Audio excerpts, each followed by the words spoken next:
విశాఖలో వైసీపీ నేత పైన టీడీపీ మహిళా నేత దాడికి దిగింది.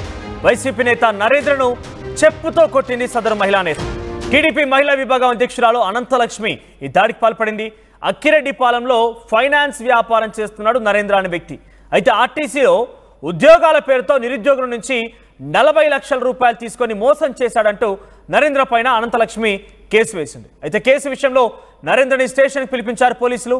స్టేషన్కు వచ్చిన నరేంద్ర పైన చెప్పుతో దాడి చేసింది ఆ మహిళా నేత అనంతలక్ష్మి.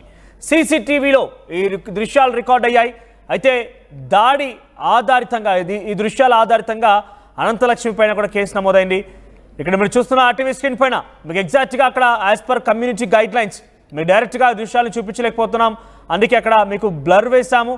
కానీ చూడండి, చెప్పుతో పటామని పెద్ద ఎత్తున చెంప చెల్లుమనిపించేసింది, టపిమని దాడి చేసింది.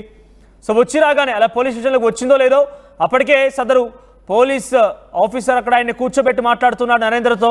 అంతలోనే వచ్చి రాగానే కాలుకున్న చెప్పు తీసి టపామని చెప్పి దాడి చేసింది. ఒకసారి ఆ దృశ్యాలను చూస్తే మనకు అర్థమవుతోంది.